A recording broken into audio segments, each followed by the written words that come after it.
Okay, let's now talk about the Miami Heat. They lost game one. They're supposed to. They're on the road. How much trouble are they in? 1 to 10. You just answered the question for me. That's it for you? It's a 0. 0. No zero. Trouble. What about the way they played? Forget the result. Okay, the way they played. This is a classic prisoner of moment, gee whiz, Jay Crawford question. Which, by the way, tend to bear out more often than not throughout these playoffs. As I've been gee whiz, Jay. Right. Classic hate the Heat question. Because I believe... I didn't come up with this question, by the way. Okay. But I believe the best thing that could have happened to the Miami Heat was what happened last night. Because now they have to sit in their hotel rooms in Chicago, Illinois for the next, 3 days to Wednesday night, hearing about how the sky has fallen on them and they got no chance in this series. Yeah, they need to activate a big guy. I assume it'd be Z. I don't know for sure. But mainly, they just need to activate their energy and their desire and their focus. And their defense. They're a better defensive team than Chicago. I'm sick of hearing about how good Chicago can be on defense, because the fourth quarter last night, it was heat wave defense, as in, hey, see you later. Well, seriously. Well, they can be, but you always say in the playoffs it's more will than skill. Where was that will last night? I saw it against Boston. I still think it was hangover 2, game 1. I think this time they'll come back out and you will see the Heat that we saw against Boston. Right. The eye and the sky don't lie, and like you said, those guys are going to be locked up in their hotel rooms looking at this film, and they're going to get so mad at themselves for the lackluster effort that they showed in that game.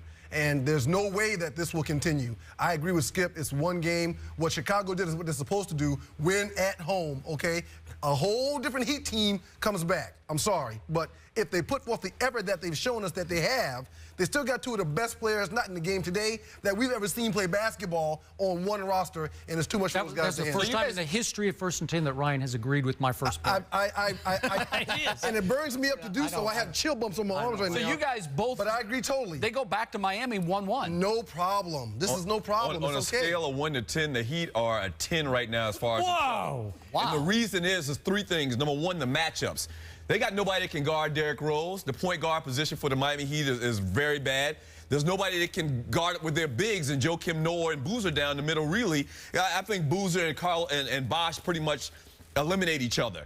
The second reason is defense.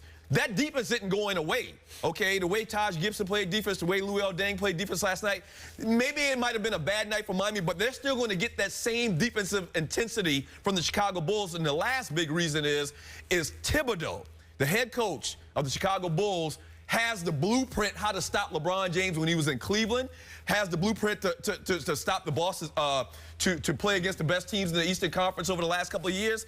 Him constantly applying that pressure to his team and telling them not to let up, I think the Miami Heat are in bad shape right now. Something that the Heat do extremely well is they take the ball inside. They stopped doing that yesterday. They set up for several jump shots instead of trying to penetrate and get into the paint. What happened? I mean, not only were they lackluster, but they gave up when it comes to going inside, which is something that they do. Go to the foul line. Get to the foul line. Yeah, they weren't there nearly enough. But the lanes weren't there. The lanes weren't there. They were flashing down, so the penetration by LeBron and Dwayne Wade was kind of affected a little bit. And what you saw a lot of, and what you have seen a lot of historically over the last couple of years, is isolation basketball by LeBron James and Dwayne Wade. And that's what it seems like. They didn't run a lot of plays. It just seems like they tried to go one-on-one. You know, and I know that they scared to get in front of LeBron.